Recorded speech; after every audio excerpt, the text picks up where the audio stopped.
NA 249 में दोबारा गिनती का पीपल्स पार्टी के सिवा तमाम जमातों ने बॉयकॉट कर दिया। रिटर्निंग अफसर पर पीपी की हिमायत का इल्जाम लगा दिया। DRO ऑफिस में शोर शराबा। नून लीग, MQM पाकिस्तान, PSP, पासबान और आज़ाद उम्मीदवारों ने तहरीरी दरख्वास्त RO के पास जमा करवा दी। दरख्वास्त में कहा गया कि हमें फॉर्म 46 नहीं दिए गए, बैलेट बॉक्स की काउंटर फाइल भी मौजूद नहीं, पोलिंग बैग पर सील भी मौजूद नहीं है, हम वोटों की दोबारा गिनती के अमल का हिस्सा नहीं बन सकते। सियासी जमातों के बायकॉट के बावजूद वोटों की गिनती जारी।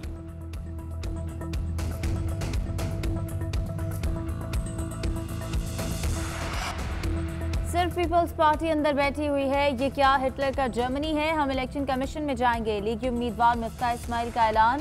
कहा सुबह भी RO ने कहा कि फॉर्म 46 नहीं देंगे। जब पहला बैग खुला तो सील नहीं था, हमें कहा गया कि सील गिर गई होगी। जो फॉर्म 45 मिले थे इनमें 167 पर दस्तखत नहीं थे।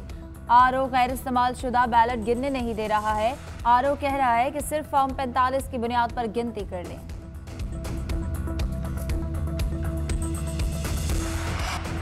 तहरीक इंसाफ ने NA 249 के इंतखाबी नताइज को इलेक्शन कमीशन में चैलेंज कर दिया। ज़िमनी इंतखाब कलअदम करार देने की दरख्वास्त दायर कर दी। इलेक्शन कलअदम करार देकर दोबारा करवाने की इस्तदा। उम्मीदवार PTI अमजद आफरीदी ने कहा इलेक्शन में बदतरीन धांधली की गई, तहरीक इंसाफ का मैंडेट चोरी किया गया।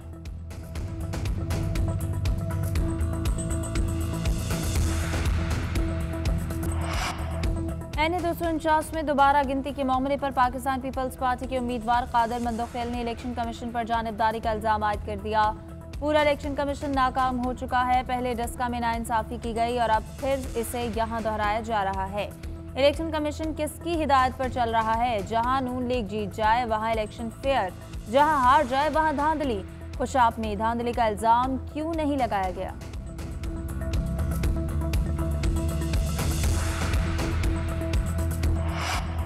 PP 84 का ज़िमनी इलेक्शन नून लीग ने मैदान मार लिया। नून लीग के मौज़म शेर 73,081 वोट लेकर कामयाब। PTI के अली हुसैन बलोच 62,903 वोट लेकर दूसरे नंबर पर रहे। मतवालों का जश्न, ढोल की थाप पर भंगड़े। शहबाज शरीफ की मुबारकबाद। कहा अवाम ने आटा चीनी चोरों को मुस्तरद कर दिया। मरियम नवाज कहती हैं सिर्फ नवाज शरीफ रह गया, बाकी सब माइनस हो गए। बिलावल भुट्टो की खुशाब इलेक्शन जीतने पर शहबाज शरीफ को मुबारकबाद।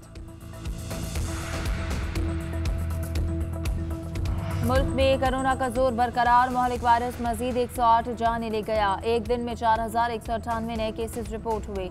NCOC के मुताबिक 24 घंटों में 46,467 टेस्ट किए गए। मुल्क में कोरोना वायरस के मस्बत केसेस की शरह 9.03% रही। गुज़श्ता रोज़ मुल्क में 1,80,000 से ज़ायद अफराद को वैक्सीन लगाई गई। मुल्क में अब तक मजमूई तौर पर 31 लाख से ज़ायद अफराद को वैक्सीन लगाई जा चुकी है। चांद रात पर खरीदारी, ना ईद पर सैर सपाटे। पंजाब और KP हुकूमत ने मुकम्मल लॉकडाउन करने का ऐलान कर दिया। 8 से 16 मई तक सूबों में सब कुछ बंद रहेगा। शहरियों की नकलो हरकत महदूद करने के लिए पब्लिक ट्रांसपोर्ट, सियाहती मुकामात बंद रहेंगे। निजी गाड़ियों में भी 50% सवारियां बैठ सकेंगी। शहरियों के दाखिलों और खारजी रास्तों पर फौज तैनात कर दी गई। खाने पीने की दुकानें, करियाना, मेडिकल स्टोर्स और बेकरियां खुली रहेंगी। वज़ीर आज़म इमरान खान दौरा लाहौर के लिए इस्लामाबाद से रवाना। वज़ीर आज़म कम लागत हाउसिंग मंसूबे का इफ्तिताह करेंगे। तकरीब रायवन में होगी। स्कीम छोटे शहरों और कस्बों में कम आमदनी वाले अफराद के लिए बनाई गई है।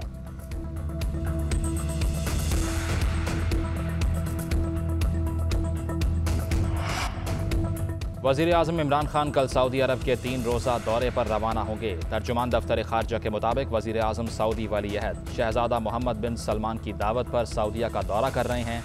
दौरे में 2 तरफ़ा ताल्लुकात, तिजारत समेत दीगर अमूर पर तबादला ख्याल होगा। वज़ीर खारजा और काबीना अराकीन समेत आला सतह का वफ़द भी वज़ीर आज़म के हमरा होगा। वज़ीर आज़म इस्लामी तावन तंजीम के सेक्रेटरी जनरल से भी मुलाकात करेंगे।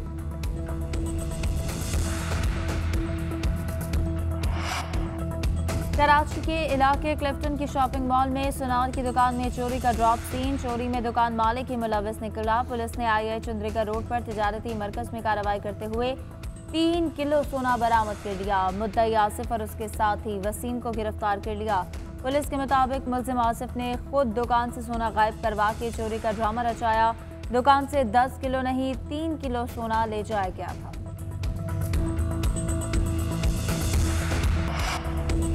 भारत में कोरोना की सूरत हाल संगीन, महलिक वबा से अमवात का सिलसिला जारी। मज़ीद 3,982 अफराद लुक़मा अजल बन गए। मरने वालों की मजमूई तादाद 2,30,000 से तजावुज़ कर गई। 4,12,000 से ज़ायद नए मरीज भी सामने आ गए। मुल्क भर के अस्पतालों में सहूलियात का फुकदान, मरीजों के लिए बेड्स कम पड़ गए। मरीजों का इलाज एम्बुलेंस में ही किया जाने लगा। WHO के मुताबिक भारत में दुनिया भर के 40% केसेस रिपोर्ट हुए। दुनिया में कोरोना से होने वाली हर 4 में से 1 मौत भारत में हुई। नेपाल में भी सूरत हाल खराब होने लगी। मुल्क में रोजाना 1 लाख से ज्यादा केसेस रिपोर्ट होने लगे। नेपाली वजीर आजम की दुनिया से मदद की अपील।